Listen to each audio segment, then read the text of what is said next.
Whoa, hey! Woody, this is your last warning.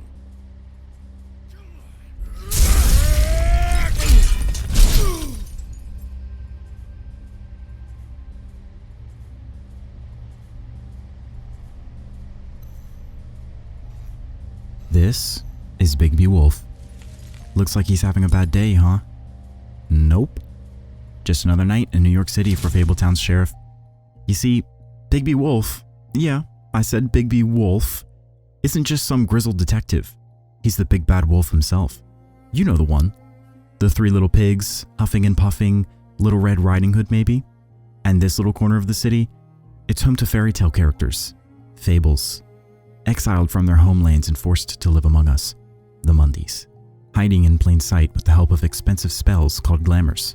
But Fabletown isn't some whimsical storybook kingdom. It's a cold, desperate place where heroes have fallen, villains have adapted, and survival means playing by rules no one truly believes in. The rich get richer, the poor get forgotten, and the law? Well, that depends on who's enforcing it. And Bigby? He's the enforcer. The law. The thing that keeps the peace, or breaks it when necessary. But before we get into this tale of murder, corruption, and the struggle between who we are and who we choose to be, you better strap in, because today, ladies and gentlemen, we're diving into the story of The Wolf Among Us by Telltale Games. I'm Pixel Pathways, and this is Forging a Legacy.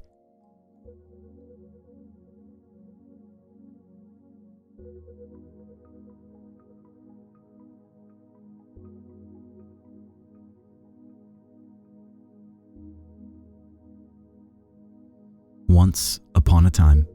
Who hasn't heard of this before? Turns out, fairy tales were not always bedtime stories. They were warnings. Grim, twisted tales of cruelty and consequence. Cinderella's stepsisters cut off pieces of their feet to fit the glass slipper. The big bad wolf didn't just blow houses down, he devoured the innocent. But over time, we softened these stories, erased their brutality, and shaped them into neat fables of heroes and villains. Yet, in The Wolf Among Us, the truth remains. Fairy tale characters live in hiding in New York's Fabletown, their former grandeur lost to time. Princes and warriors scrape by in low-paying jobs. Magic, once limitless, is now a privilege reserved for the powerful. Some turn to crime, some fall into despair. Some are just trying to make it through the day. And at the center of it all stands Bigby Wolf, the big bad wolf himself. Bigby is the embodiment of The Wolf Among Us' central question. Can people truly change? Once the terror of fairy tales, Bigby has become the sheriff of Fabletown, charged with protecting the very people who still flinch at his name. He walks a fine line, lawman and predator, protector and feared enforcer. Every snide remark, every clenched fist, every choice is a test. Is he still the monster they remember, or something more? Then, a murder shakes Fabletown to its core. A brutal crime, unlike anything the city has seen, pulls Bigby into a web of lies, corruption, and buried secrets. As the case unfolds, it forces him, and us, to confront the darkest corners of Fabletown, the people who live in them, and the things they will do to survive. But most of all, it forces Bigby to confront himself, because monsters may change their clothes, their jobs, and their lives. But can they ever truly leave behind what they are? The game wastes no time throwing you into its story. The first scene alone sets the tone. Bigby answering a call to investigate a violent disturbance, only to find himself brawling with an all-too-familiar figure, the woodsman, once the so-called hero of Little Red Riding Hood, now a washed-up drunk, drowning in regret. It doesn't take long for the game to unveil its central mystery, a murder, a death that sends shockwaves through Fabletown. In a town where the powerful manipulate from the shadows and the desperate do whatever it takes to survive, the truth is a dangerous thing. For Bigby, this case is more than just another job. It is a test of who he is, of whether he will fall back into old habits or rise above them. Lies and half-truths swirl like cigarette smoke in the cold city air. Every choice you make, every question you ask, and every fist you throw inches you closer to uncovering the truth, or losing yourself to the very violence and fear that have followed Bigby his entire life. But perhaps the greatest strength of The Wolf Among Us is how it forces us to rethink these fables. We have always seen fairy tales as simple, heroes and villains, good and bad. But these characters are more than archetypes. They are people, and people are flawed. They struggle, they fall, they make mistakes. This is a game that challenges our preconceptions, that forces us to confront how stories shape our views of morality, how we judge others based on reputation rather than truth, how fairy tales, at their core, were never really about happy endings, but about the ugly, violent lessons hidden beneath the surface. Because the truth is, we never really left our fairy tales behind. Even in our world, we search for heroes and villains. We shape stories around people, creating neat narratives where none exist. We expect perfection, expect monsters to remain monstrous, expect the world to be black and white. But the world doesn't work that way. And in The Wolf Among Us, neither does the story. So let's step into the streets of Fabletown. Let's follow the trail of blood and lies. Let's meet the characters we thought we knew and see them for who they truly are. Because this isn't just a fairy tale. This is The Wolf Among Us.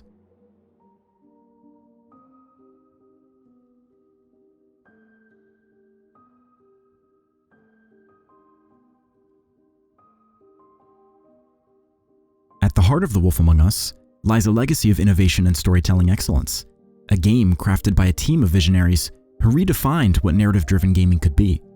Developed by Telltale Games, a studio that had become synonymous with choice-based storytelling, The Wolf Among Us was built on the foundation laid by The Walking Dead. Where The Walking Dead was an emotionally raw tale of survival, The Wolf Among Us was a different beast entirely, a hard-boiled detective story wrapped in neon-lit noir aesthetics, but with a twist.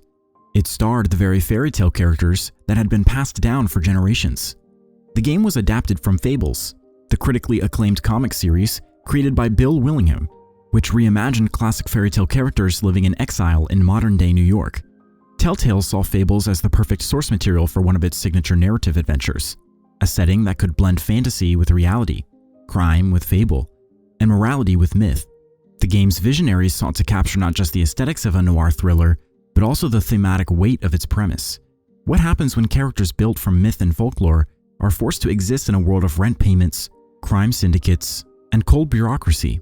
Among the key figures in the game's development were Nick Herman and Dennis Leonard, two of the creative minds who had already helped cement Telltale's reputation for storytelling excellence.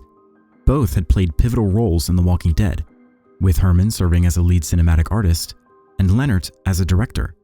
Their success with The Walking Dead had propelled Telltale to new heights, earning the Studio Game of the Year honors and selling over 8.5 million episodes in its first year alone.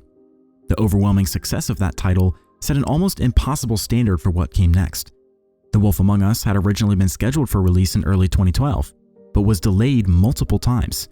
Telltale knew that they had to follow up their groundbreaking success with something just as impactful, which meant refining the narrative, adjusting gameplay mechanics, and ensuring that their next major release lived up to the expectations that The Walking Dead had set. The pressure to deliver another masterpiece loomed over the team, and every delay was made with the intent of maintaining the studio's newfound reputation as a leader in narrative-driven gaming.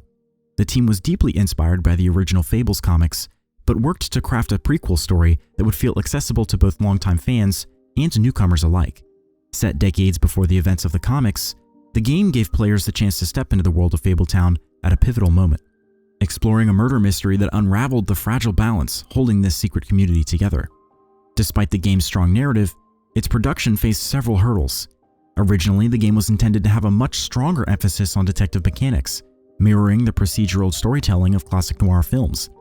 However, as development progressed, these elements were scaled back in favor of a more streamlined, choice-driven experience. While some fans lamented the loss of deeper investigative gameplay, the game's core storytelling remained intact, delivering one of Telltale's most engrossing narratives. The effort paid off. The Wolf Among Us became a commercial success, selling over 1 million copies on Steam alone and generating more than $19 million in revenue. While specific figures for Xbox and PlayStation have not been disclosed, estimates suggest that the game has sold for over 2 million copies across all platforms, likely surpassing $30 million in total revenue. These figures underscored the game's enduring popularity and its substantial contribution to Telltale Games' portfolio, proving that the studio could captivate audiences beyond The Walking Dead. When The Wolf Among Us launched in 2013, it quickly garnered critical acclaim for its stylish presentation, gripping storyline, and morally complex choices. Critics lauded its world-building and character development, considering it among Telltale's finest works. The game received multiple nominations, including Best Narrative at the 2015 BAFTA Games Awards and Best Storytelling at the 2014 Golden Joystick Awards. It also secured wins for Best Story, Best Performances, and Best Adventures in IGN's Best of 2014 awards. Beyond the accolades, The Wolf Among Us resonated because it wasn't just about solving a crime. It was about confronting the stories we tell ourselves. It asked whether a villain could ever truly change, whether justice could exist in a system built on corruption, and whether happy endings were ever truly possible.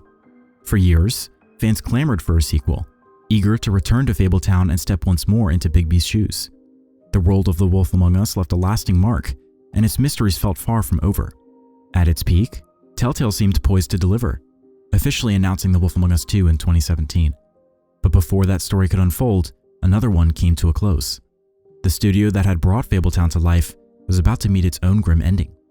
Yet, before we discuss the fall and rebirth of Telltale, let's go back to where it all began. To a murder that shattered Fabletown's fragile peace, to the choices that shaped the legend, to the moment Bigby Wolf was forced to step out of the shadows and into the role of sheriff. Because before we can talk about what comes next, we have to talk about the story that started it all.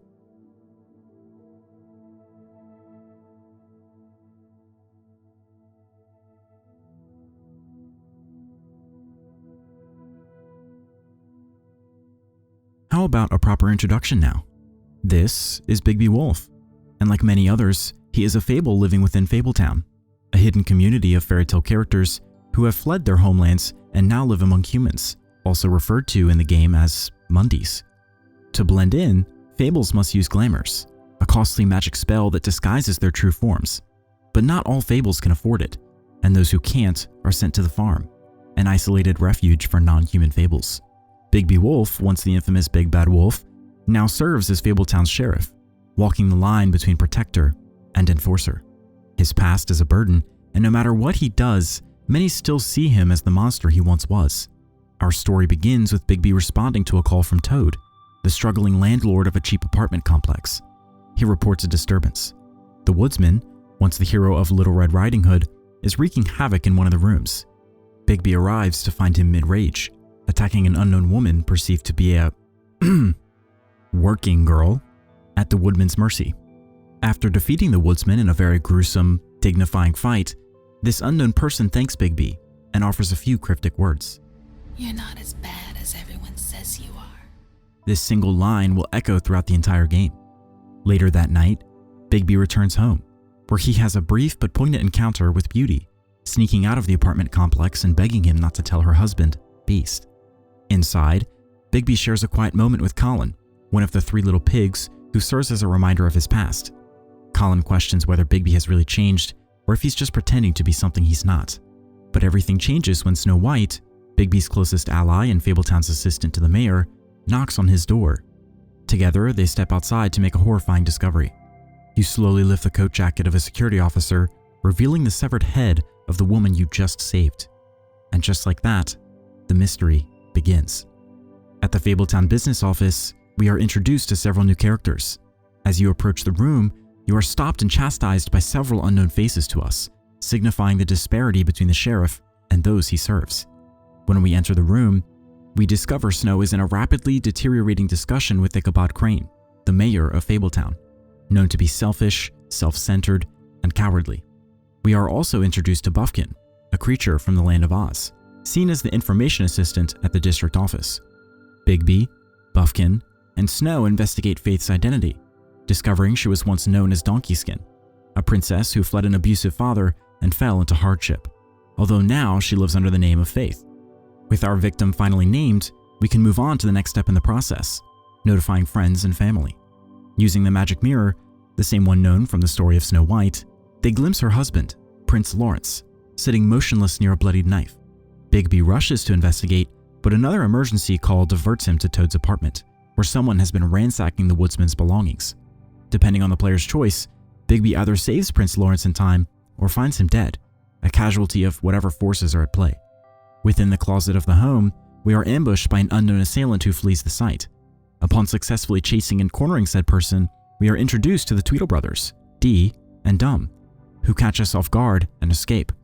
With our only lead gone, we return to the first prime suspect, the woodsman. Taking us to the Trip Trap bar, introducing Gren and Holly, who are less than thrilled about Bigby's presence. One of the Tweedle brothers enters the bar at the worst time possible, directly after we settle a dispute between Gren, Holly, and ourselves, searching for something unknown but clearly involved in the bigger picture. By the episode's end, Bigby has either arrested the woodsman or Dee, trying to get answers, but any progress is overshadowed by a devastating twist. Snow White's severed head is discovered at the exact same location where Faith's was found. The case is no longer about one murder.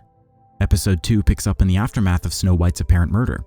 Bigby is dragged into a Mundy police interrogation room, surrounded by officers questioning him about the brutal crime scene. Of course, the truth is impossible to explain. How could he tell them that fairy tale characters were living among them, or that their world was built on glamour, secrets, and magic?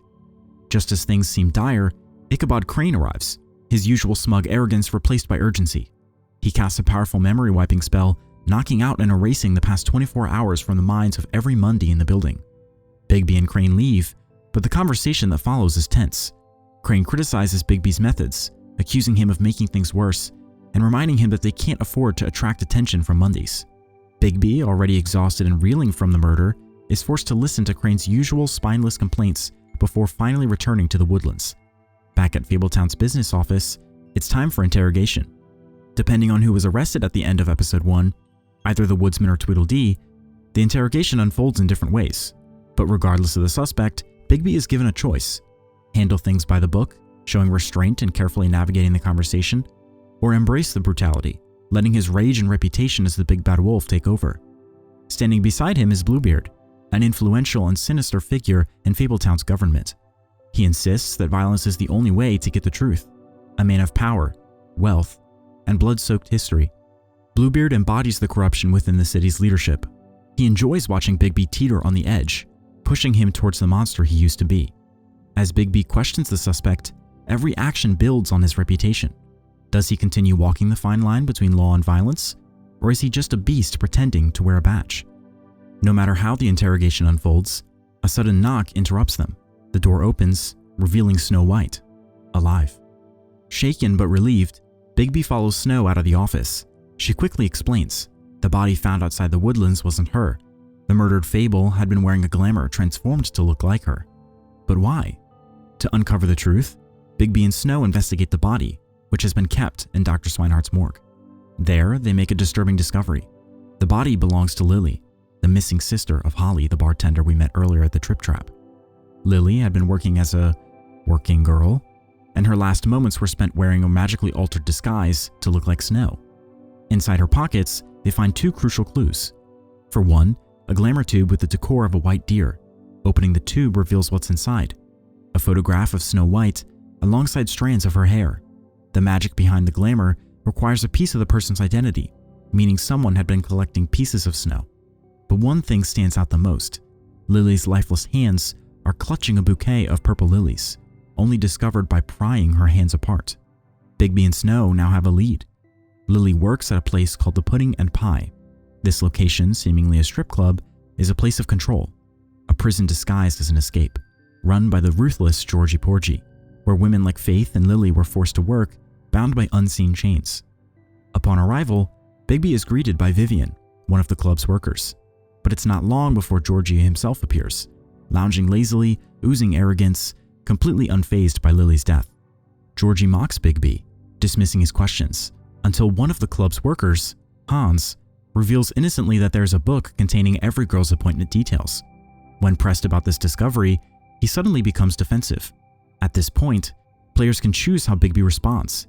Do we intimidate Georgie by smashing the club's equipment, proving that Bigby isn't here to play games? Or try to reason with him, forcing him to admit that the book exists? Regardless of how things go down, Georgie finally gives in. In a hidden safe under the floor, we find the book, a record of the club's clients and appointments. Inside, they find Lily's last booking, room 207 at the Open Arms Hotel. As we prepare to leave, Bigby attempts to question one of the club's girls directly. She wants to talk, desperately, but something stops her. She touches her ribbon around her neck and utters the same haunting phrase Faith once spoke. These lips are sealed. Bigby begins to realize that this isn't just a figure of speech. The girls at the Pudding and Pie are bound by some kind of magic, something that physically prevents them from speaking the truth. Just as we hit a dead end, Nerissa, formerly known as the Little Mermaid, steps in. She can't tell Bigby anything outright, but she finds a workaround. She books an appointment with him, and upon paying, she slips Bigby a key, but not to room 207. Instead, it's to room 204, right next door. The Open Arms is a rundown, filthy hotel, the kind of place that thrives on secrets. Upon arrival, Bigby is stunned to find Beauty working at the front desk. She swears she has no involvement in the crimes, hoping to help Bigby enter the proper room in the building. But before Bigby can press further, Beast arrives, furious. Seeing Beauty and Bigby together in the hotel fuels his insecurities, and he immediately jumps to the worst conclusion, that Beauty is cheating on him with Bigby. What follows is a brutal fight, one of the most intense so far. Beast is strong, and in his rage, he transforms, his features sharpening into something monstrous. Bigby can try to de-escalate the fight or beat Beast into submission. Either way, it ends with the two of them crashing into room 207, breaking down the door. Inside, the scene is horrific. The room is drenched in blood. The bed is stained red, the torn, shredded sheets covered in purple lilies, the same flowers Lily was holding in death. The desk is covered in assorted objects, one of which is a Mundy book on the story of Snow White. The closet contains a ravaged version of a dress, and on the floor, an apple with a bite in it. Everything seemingly clicks. Lily's murder wasn't random. It was planned. Someone had been recreating fairy tales in the most twisted way possible. But who would do this? And who was booking these appointments? The answer comes crashing down like thunder. On the floor, underneath the bed, lies something much more terrifying. An envelope filled with vile, uncouth pictures. Upon reaching the final photo, we make a devastating and infuriating discovery. This room was owned by Ichabod Crane. Episode 2 leaves players with more questions than answers. We know that Crane has an obsession with Snow, and that he used Lily, disguised as Snow, to act out his fantasy. But did he murder Lily? And if not, who did? As the case deepens, so too does the darkness surrounding Fabletown. And Bigby Wolf? He's about to lose control. We now move to episode 3. The revelation that Ichabod Crane has been using Lily, glamored to look like Snow White in his sick fantasies, sends shockwaves through Fabletown. The gruesome discovery at the Open Arms Hotel has left no doubt that Crane is deeply involved. But the question remains, did he murder her? Bigby wastes no time. He races to find Snow, determined to share the truth before it's too late. But as fate would have it, Snow is attending Lily's funeral, where mourners have gathered at an underpass to say their goodbyes. Upon arrival, we see that Holly, Lily's sister, is grieving, supported by Gren and other fables, some of which despise Bigby for his past actions or lack of action at all. This isn't just a wake, it's a final stand. The monsters of Fabletown, the outcasts, the ones forced to the fringes, they're here, and they're watching. Bigby has a choice: respect the funeral and let them have their peace before revealing the truth, or interrupt, demanding to speak to Snow immediately. But no matter how gently he handles it, the moment is shattered. The Tweedle brothers, Dee and Dum, arrive, their presence alone enough to send a ripple of unease through the crowd. With a shotgun to our back, they come bearing a warning: stop chasing Crane. Bigby refuses. The air shifts, the tension thickens, and then violence. All hell breaks loose. Gran and Holly fight back, unwilling to let these enforcers trample over Lily's memory. The silence erupts into chaos, fists flying, flesh splintering. Holly, fueled by fury and grief, is gunned down, her body crumpling onto the floor. Gren suffers wounds of his own, but Bigby, despite his injuries, fights through the chaos and forces the Tweedles to flee. Back at the business office, Bigby and Snow regroup. The truth is coming together. Crane is guilty of something, but before they can track him, the magic mirror is found shattered, a desperate act by Crane himself to cover his tracks. With the mirror destroyed, Bigby needs another way to find him. We investigate his penthouse apartment. The only clue we find? An envelope containing a message and cash. Lots of it. Crane has been skimming money from Fabletown's funds, funneling it towards a mysterious figure known as the Crooked Man. However, we do find a consolation prize in the bedroom: Jack. As in Jack and the Beanstalk, Jack Be Nimble, the infamous trickster. Jack always has one foot in the criminal underworld, always sniffing out opportunities for profit. And tonight is no different. We discover him ransacking Crane's apartment for valuables and lets slip some information for us. That the Crooked Man is a sensitive name whispered in back alleys. He is a force that lurks behind every desperate deal, every bad decision in Fabletown. But there's more. Jack reveals that Crane has been purchasing illegal glamours from an unregistered sorceress known as Auntie Greenleaf, and he has a meeting with her tonight. Bigby arrives at Auntie Greenleaf's apartment in the dead of night. The place is unsettling, a small, unassuming home filled with old magic, creaking floorboards, dust-covered relics, strange symbols scrawled across the walls. And inside, a small, frightened girl, Rachel. She claims to live there alone with her mother, but something isn't right. Bigby, with enough experience to see through deception, presses the child, and soon enough, she drops the act. Rachel isn't real. She's an illusion, a glamour. And standing before him now, the disguise is gone. It is Auntie Greenleaf. The old witch has been selling illegal glamours to those who can't afford the government-sanctioned ones. Fable's desperate to survive in the world of Mundies. She doesn't deny it, nor does she seem particularly sorry about it. But the real revelation is what Crane was after. A magic ring. A ring meant to dispel enchantments, to break through the spells that have been hiding the truth. Crane, obsessed with proving his innocence, had sought Auntie Greenleaf in desperation, convinced that if he could make Vivian, Nerissa, or any of the other working girls at the Pudding and Pie speak, then his innocence would be made clear. But the ring doesn't work, and Crane refused to accept that answer. Bigby is left with another choice. Destroy Auntie Greenleaf's magic tree, cutting off her ability to provide illegal glamours forever, or spare her, offering her a place working for the business office instead. Snow, furious over the crimes connected to glamours, urges Bigby to burn it all down. But is it justice, or is it revenge? Bigby's decision shapes not only the future of Auntie Greenleaf, but his own relationship with Snow. Finally, Bigby gets a lead. Crane is at the Pudding and Pie. He races there, finding the former deputy mayor unraveling before his eyes. Crane is harassing Nerissa, the former Little Mermaid, screaming, pleading, demanding she tell him what she knows. But he isn't just desperate, he's terrified. Bigby arrives, and Crane crumbles. The man who once commanded Fabletown with smug superiority is reduced to a pathetic wreck. His hands shaking, his words frantic. He insists he didn't kill Lily. That yes, he was there, that yes, he used her for his sick, Snow White fantasy, but he swears he would never have hurt her. But can he be trusted? Bigby arrests Crane, and for the first time, it seems like justice might be within reach. But as they step outside, something is waiting for them. Headlights, engines rumbling, figures emerging from the shadows. The Tweedles, and someone new. A woman clad in sleek black suit appears. Her eyes cold and piercing. Bloody Mary. The Crooked Man's enforcer. The kind of monster that even fables fear. She smiles, as she knows she's already won. She demands to take possession of Crane. The Tweedles draw their weapons, and then everything explodes into violence. Bigby transforms, not fully, but enough. Enough to tear through Dee and Dumb, to fight with raw, unrelenting fury, but then, pain. A sharp, unbearable pain. A silver bullet embedded deep in Bigby's body.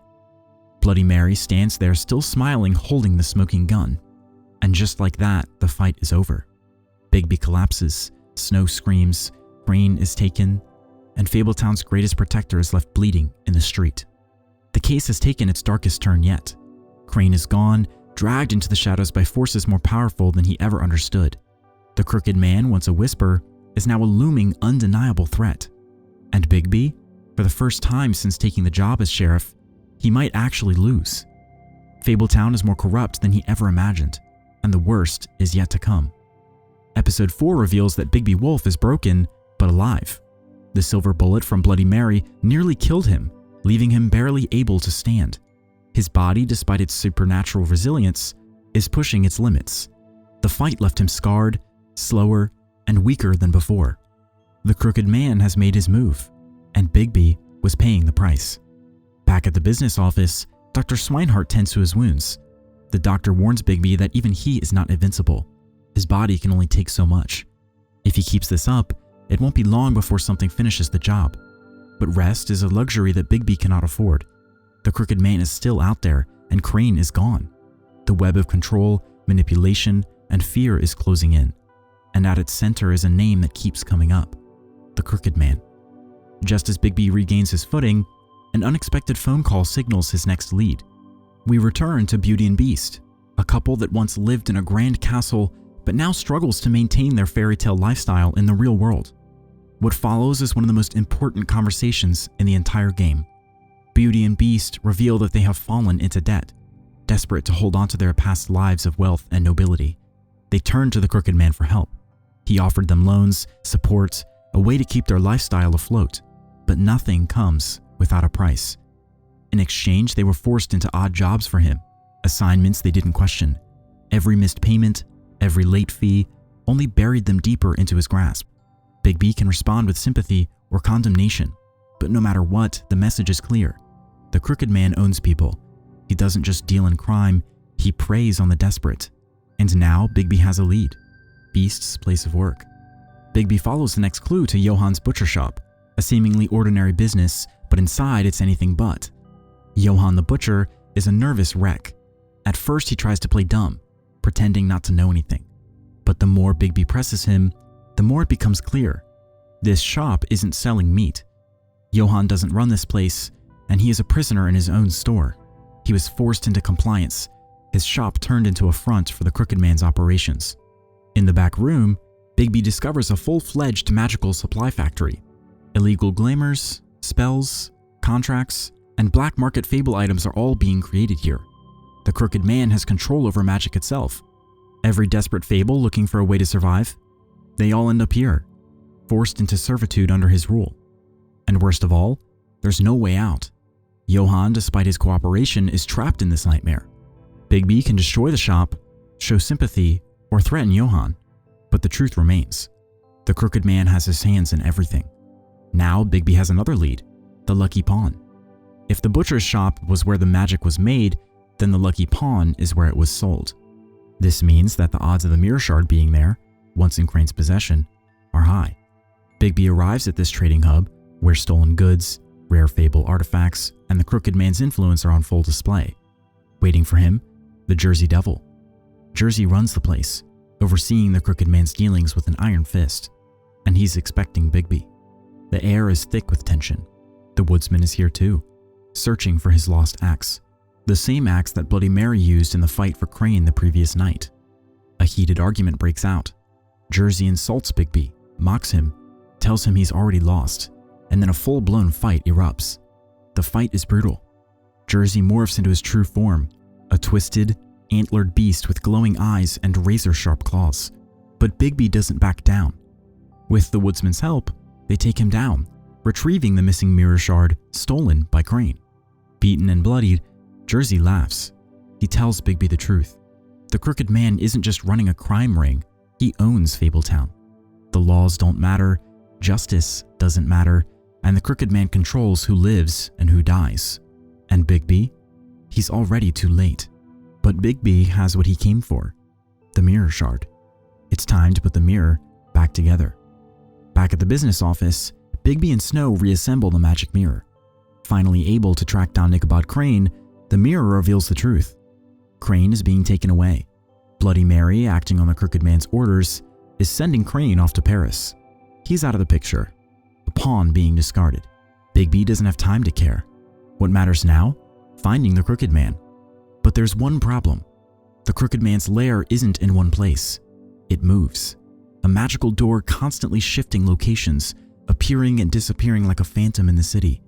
But tonight, Bigby finally has a shot. One of the doors is open right now under a bridge downtown. This is it. This is his chance. Bigby runs. The door begins to close, but at the last moment, he leaps through, disappearing into the darkness. And just like that, episode 4 ends. The final episode begins with Bigby stepping into the Crooked Man's lair, a hidden, decrepit hideout filled with those under his control. Among them is Tiny Tim, a figure who once symbolized innocence and goodwill in his original fable, but now serves as a messenger and gatekeeper for the most powerful criminal in Fabletown. Tiny Tim's unwavering loyalty to the Crooked Man is not born of malice, but necessity, a tragic reminder of just how deeply the Crooked Man's influence runs. Tim leads Bigby to a gathering of the Crooked Man's most loyal subordinates. They sit in a dimly lit room, their faces shadowed by flickering candlelight. Among them are the Jersey Devil, the Tweedles, Vivian, and Georgie Porgy, all watching as Bigby takes his seat across from the one man who has been pulling the strings this entire time. The crooked man sits calmly, his demeanor eerily composed. Unlike the other criminals Bigby has faced, he does not rely on brute force or threats. He controls with words, manipulation, and careful orchestration. This is not a conversation, it is a game, and the crooked man is playing for control. The crooked man does not beg, he does not plead. Instead, he spins a story, attempting to paint himself as the misunderstood savior of Fabletown's forgotten souls. He claims that he never ordered the deaths of the girls, that the blame falls squarely on Georgie Porgy, the owner of the pudding and pie, that every debt he has collected, every act of coercion, every whispered threat was nothing more than a necessary evil to keep the struggling Fables alive. To some degree, he is right. Many Fables did rely on him. The government of Fabletown had abandoned them, left them with nowhere to turn. In a system that didn't care, the crooked man provided a way. But Bigby sees through this facade. No matter how convincing the crooked man is, it does not change the fact that he built his empire on fear and suffering. Then the room erupts into chaos. The crooked man shifts the blame to Georgie, and the room turns against him. Georgie, realizing he is now being offered as a scapegoat, lashes out in anger. Bloody Mary enters the room at just the right moment to protect the crooked man. A fight breaks out, and in the chaos, Georgie and Vivian flee. Bigby has no choice but to chase them down. After a long, high-speed car chase, Bigby arrives at the pudding and pie and finds Georgie bleeding out. During the fight at the crooked man's hideout, he was mortally wounded, stabbed in the stomach. Georgie, with his final breath, reveals the truth about the girls and the murders. He did kill Faith and Lily, but not by choice. He was following orders. The murders were part of a larger scheme, tied to the mystery of the enchanted ribbons worn by the women of the pudding and pie. And that's when Vivian steps forward. Vivian, who had stood silently in the background for so long, reveals the final piece of the puzzle. She was the first girl with the ribbon. The original curse that bound all the other working girls to servitude came from her. The ribbons around their necks weren't just accessories. They were a magical bind preventing them from speaking out against their captors. And the moment one of them tried to break free, the ribbon would decapitate them. Vivian, racked with guilt, makes a final, irreversible choice. In an act of selflessness, she removes her own ribbon. The curse ends, but so does she. Her head falls from her shoulders. A brutal, tragic moment. The final end to a nightmare that had gone on far too long. With Georgie dying, Bigby is left with one last choice. Let him suffer or end it quickly. Either way, the pudding and pie dies with them. Bigby's job isn't finished. The crooked man is still out there. Thanks to Georgie and his dying insights, the hunt leads him to an abandoned foundry, a twisted, industrial labyrinth of pipes, steam, and molten metal. Waiting for him is Bloody Mary. This is the final battle. Bloody Mary reveals her true form, dozens of reflections, shards of her essence spreading throughout the factory, whispering from every direction. Then, they attack. Bigby fights wave after wave of Bloody Mary clones, but soon realizes that this isn't enough. He must embrace the wolf.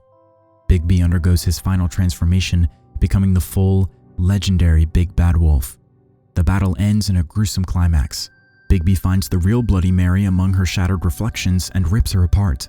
For the first time since the investigation began, Fabletown is safe. With the crooked man finally captured, Bigby brings him back to Fabletown's business office for a public trial. This is his final test. The entire community has gathered. Fables who once doubted Bigby's leadership now look to him for justice. The crooked man, even in chains, refuses to surrender. He still argues, still manipulates, and still tries to turn the crowd against Bigby. He claims that he gave them safety, that their government failed them, that without him they would have had nothing. And maybe in some ways, he isn't wrong. The trial is a moment of reckoning. It's up to Bigby to decide his fate.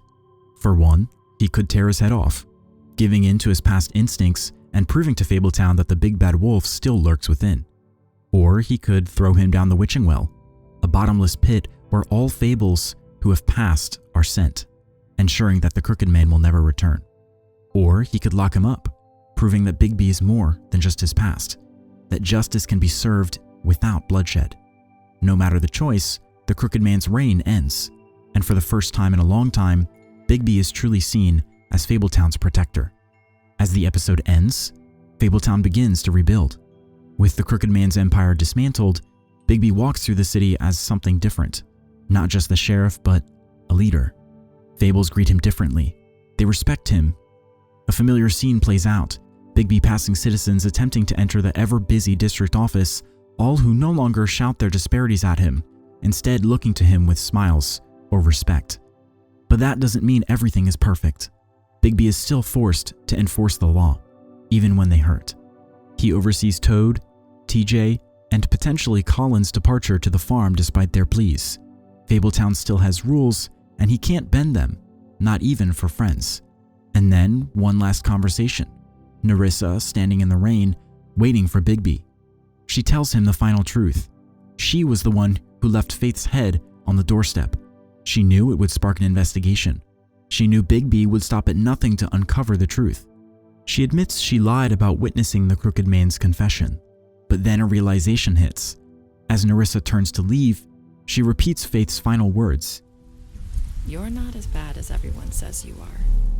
The same phrase, the same inflection. Bigby watches as she walks away. And suddenly, a question lingers. Was Nerissa always Nerissa? Or was she Faith all along? Bigby takes a breath, then he follows her. And with that, The Wolf Among Us ends.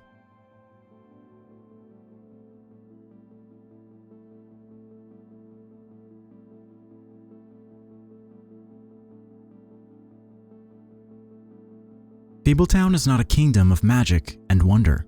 It is a city of shadows, built on forgotten stories and quiet desperation. Here, fairy tale creatures live in exile, stripped of the mythic grandeur they once held. The streets hum with neon light, but there is no glow of happily ever afters, only the cold reality of a world that has long since stopped believing in them. Forced from their homelands by the adversary, the fables now cling to survival in the only way they can, by hiding. Secrecy is the unspoken law, and to remain among the Mundys, those who cannot pass as human must buy their way into an illusion, purchasing glamours to conceal their true forms. Those who cannot afford them are cast out to the farm, a place that claims to be a sanctuary but feels more like a prison. Fabletown is a city built on contrast. The rich and powerful thrive, while the desperate are left to fend for themselves. Princes drown in debt, the forgotten live in squalor, and those who once held magic now find themselves powerless in the face of bureaucracy and corruption. The law is supposed to maintain order, but in truth, it serves only those who can pay their way around it. At the heart of this system is Ichabod Crane, a leader in title alone. Spineless, self-serving, and content to let the city rot so long as he can sit comfortably in the wreckage. Snow White carries the weight of governance on her shoulders, struggling to keep what little structure remains from collapsing entirely. And then there's Bigby, the sheriff, walking the line between enforcing the law and surviving in a world where justice is nothing more than a shifting concept. If there is one rule in Fabletown, it is this: stay human or be cast aside. Glamours keep the illusion intact, but they are a privilege, not a right. Those who cannot afford them, like Toad and his son, live under the constant threat of exile. The farm, in theory, is a place of safety, but in practice, it is a cage. Colin would rather sneak back to Bigby's apartment than live under its suffocating rules.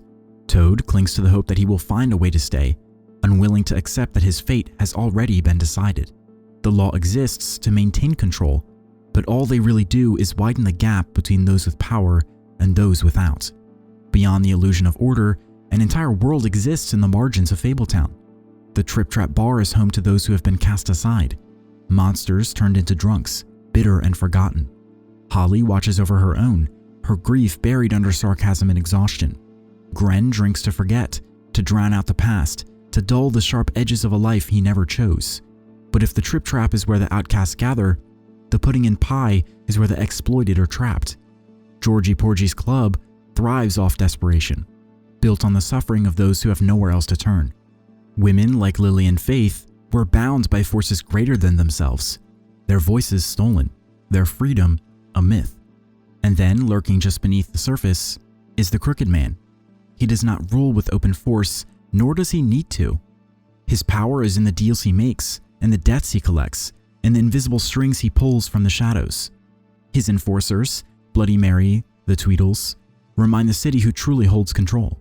Justice does not reach him. The law does not touch him. He does not need to operate in the light because the dark has always been his home. For many in Fabletown, crime is not a choice. It is a necessity. The system was never built to protect them, only to control them.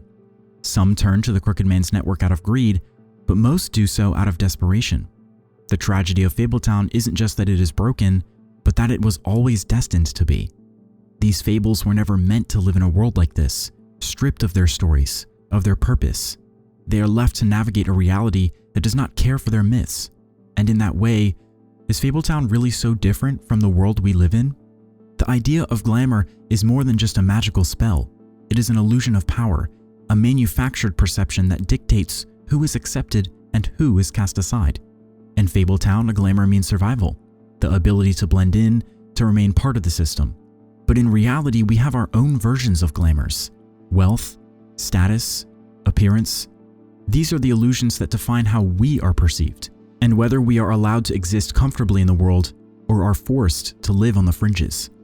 Those with power dictate the rules, while those without are left fighting for scraps, told that if they just worked harder, just played the game better, they too could be one of the lucky few. And like Fabletown, corruption thrives in the cracks. The people who claim to uphold the law are often the ones bending it for their own gain. The rich protect their own, while the poor suffer under rules designed to keep them down. Those in power spin stories that justify their authority, painting themselves as saviors while tightening the grip. And just as the Crooked Man's empire was built on favors, debt, and control, our own world often functions the same way, where influence determines justice, and morality is a currency few can afford. But just as Fabletown is not without hope, neither is reality. Beneath the corruption, the struggle, and the compromises, there is still the belief that things can be better, that redemption is possible, that change, no matter how difficult, is within reach. That is what makes The Wolf Among Us so compelling. Fabletown may be built on magic, but its problems are all too real. Power, survival, and the weight of the past. These things shape its world just as they shape our own. And at the center of it all is Bigby, fighting to prove he can be more than the monster people expect him to be. And in the end, Fabletown isn't a fairy tale, but maybe that's exactly what makes it matter.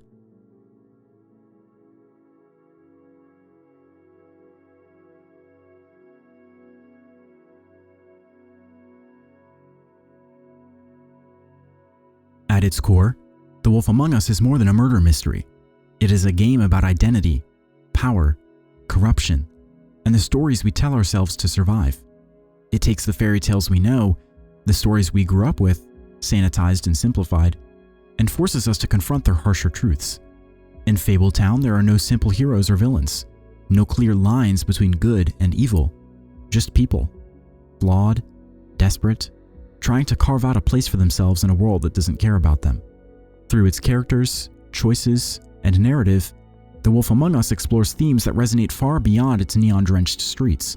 At the heart of The Wolf Among Us lies a question: can people truly change? Bigby Wolf is a legend, a villain of old tales.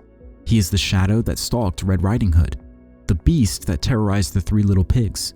His name alone invokes fear, and his past is not something Fabletown easily forgets.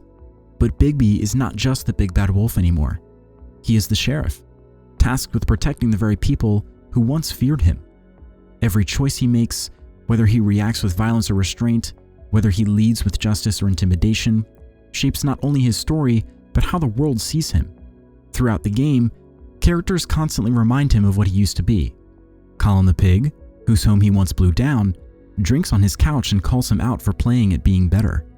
Gren the bitter outcast challenges him, questioning if he is just another tool of oppression. Even Snow White, his closest ally, remains cautious, wondering if his instincts will ever truly change. But redemption is not about erasing the past, it is about moving forward, about choosing to be better despite the weight of who you once were. And that is what makes Bigby's journey so compelling.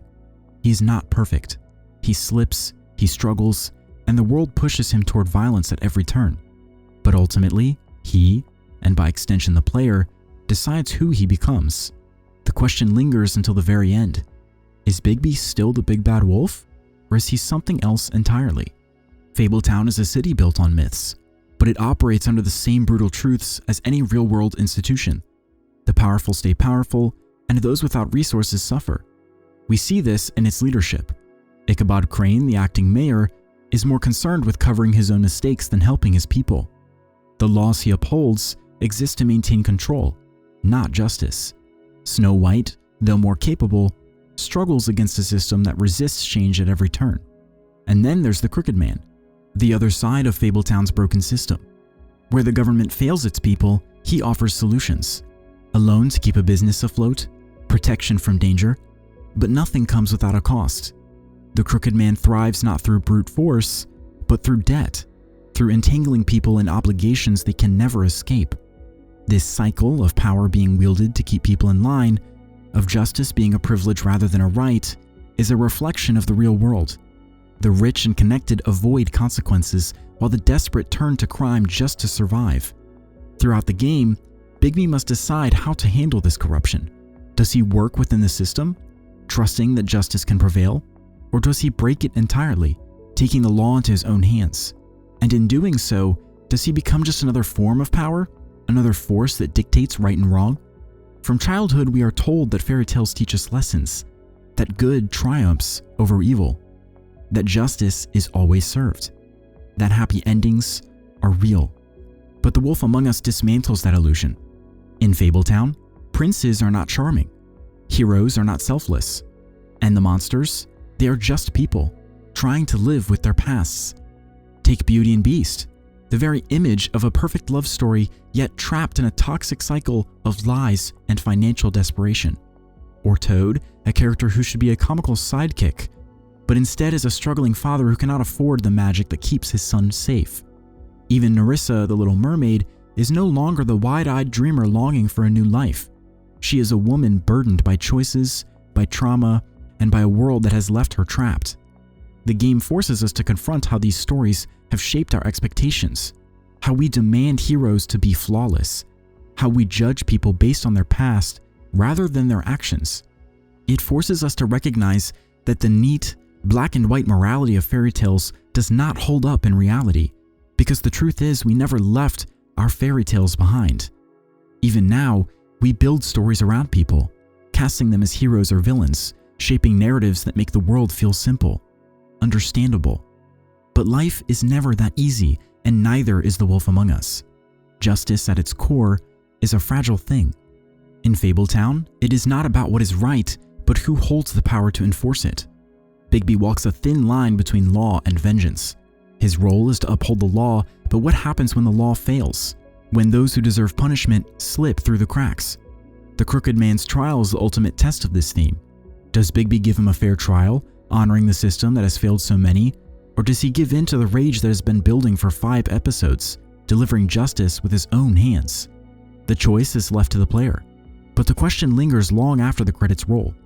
Did Bigby do the right thing? Or did he simply become another force of control? Another figure imposing his own version of justice? There is no easy answer. Just as in the real world, justice is messy, flawed, and often dictated by those who wield the most power. The Wolf Among Us is a story about the truths we hide, about the people we think we are, the roles we force onto others, and the choices we make when those illusions fall apart. It is a game about identity, about fighting to be more than what the world sees you as. It is a game about power, about how corruption seeps into every system, no matter how noble. It is a game about stories, about how we use them to make sense of the world, even when they no longer fit.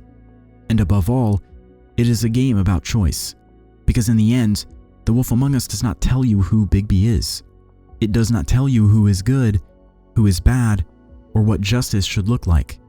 It only asks one question: what kind of wolf will you be?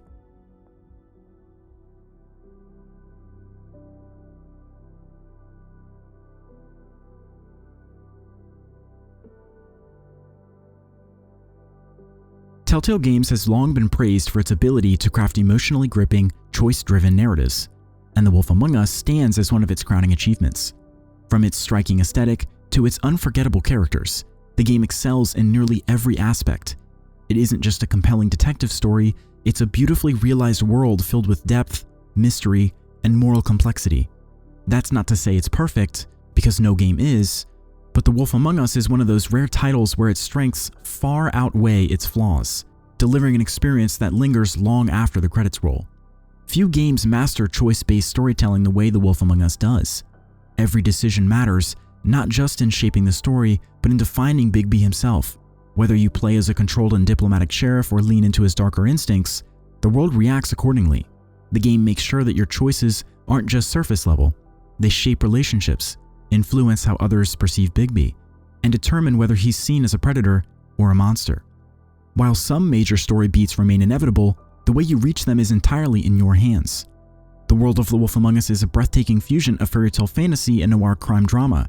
Fabletown is alive with neon-lit streets, run-down apartment complexes, and seedy bars that reek of lost dreams and desperation. The art direction inspired by the Fables comic series gives the game a distinctive graphic novel style that enhances its dark, moody atmosphere.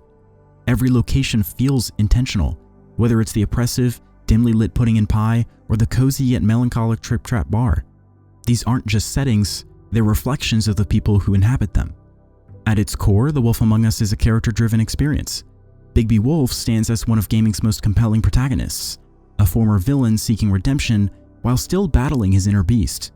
Snow White is not just a damsel. She's a woman trying to rebuild a fractured society, torn between compassion and control. The Crooked Man is a masterclass in subtle villainy, a character whose motivations are open to interpretation. And even supporting characters, Nerissa, Georgie, Holly, Beauty, and Beast, have arcs that feel meaningful. They aren't just NPCs, they're people trying to survive in a world that's been unkind to them. The game thrives on moral complexity, where heroes are flawed, villains have justifications, and justice is never black and white. The soundtrack of The Wolf Among Us is one of its greatest strengths. From the moment the synth-heavy main theme plays, the game locks in its tone. The music is smoky, brooding, and atmospheric, perfectly complementing the neon noir aesthetic. It doesn't overpower scenes, it enhances them. Whether it's the quiet tension of an interrogation or the pulse-pounding urgency of a chase, every moment is accompanied by music that knows exactly when to build and when to fade, letting the weight of silence speak just as loudly. The central murder mystery in The Wolf Among Us is brilliantly paced. Every episode peels back the layers of corruption, power, and deception at the heart of Fabletown, feeding players just enough information to make them believe they're one step ahead, only to pull the rug out from under them. The game constantly plays with expectations, making it impossible to predict where the investigation will lead next. And its final twist doesn't just reframe the case, it forces players to reconsider everything they thought they knew. Even after the credits roll, the questions linger. Despite everything the game does right, The Wolf Among Us has one major flaw, or at least one from my point of view: the forced episode previews. For a game that thrives on mystery and player-driven storytelling, these previews feel intrusive, spoiling upcoming twists and stripping players of the chance to experience the story blindly. The worst part? You can't skip them. Every episode ends with a mandatory teaser, making it impossible to avoid potential spoilers unless you physically look away from your screen. It's a small complaint in the grand scheme of things, but for a game so meticulously designed, it's an odd oversight. Still, The Wolf Among Us is a rare game that delivers on every front: story, characters, world building, and atmosphere. It's a noir fairy tale that doesn't just retell classic myths, but forces us to confront the uncomfortable truths behind them. Its flaws are minimal, its strengths undeniable. Years later, it remains one of Telltale's finest works, a game that set a new standard for interactive storytelling. And with The Wolf Among Us 2 on the horizon, the legend of Fabletown is far from over.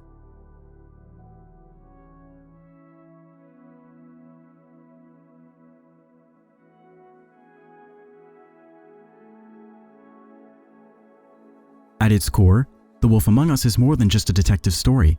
It is an exploration of identity, of power, of the struggle between who we are and who we want to be. It is a game that forces us to confront the uncomfortable truths behind the stories we tell ourselves, peeling away the fairy tale veneer to reveal something raw and something real. Fabletown is a place of contradictions, magic woven into the cracks of a broken system, fairy tale creatures trapped in the harsh reality of modern life. A city teetering between law and chaos. And at the heart of it all is Bigby Wolf, a character defined not by what he has done, but by the choices we make for him. He is feared, he is hated, but he is also capable of change, if we allow him to be. Every choice in The Wolf Among Us carries weight, not just in how the story unfolds, but in how we shape Bigby's legacy. Does he remain the monster in the shadows, a beast barely restrained? Or does he fight to be something more, even when the world refuses to see him as anything but the villain of the story? Like Fabletown itself, Bigby's path is never simple. He is not granted redemption, only the opportunity to pursue it. And in the end, isn't that the most human struggle of all? Because The Wolf Among Us is not just about Bigby, it is about us, about the way we perceive good and evil, heroism, and villainy, about how we define justice in a world where justice is rarely clean, where truth is tangled in lies, and where survival sometimes demands compromise. It is about the stories we cling to, the ones that shape our fears, our beliefs, our very sense of self, the comforting myths we tell ourselves about morality, about power, about control. But at the end of the day, that's all they are. Stories. And stories can change. That is what The Wolf Among Us dares us to believe. That no matter how dark our past may be, no matter what the world expects from us, we are never bound to a single role. We can break free from the narrative. We can be more than what others say we are. And when the final choice is made, when the last words are spoken, and the credits begin to roll, one truth becomes clear. No matter how hard we try to rewrite our story, the past lingers. But it does not have to define us. We are more than the roles we were cast in, more than the mistakes we've made, more than the expectations others place upon us. The real power lies in the choices we make, in the courage to break free, to change, to become something more. Because in the end, we are not just the stories we come from. We are the ones who choose to write. This has been The Wolf Among Us, forging a legacy. Thank you. Heyo! As always, thank you so much for sticking around until the end. I seriously appreciate all the support you've been giving me in the comments, and every bit of feedback helps me so much.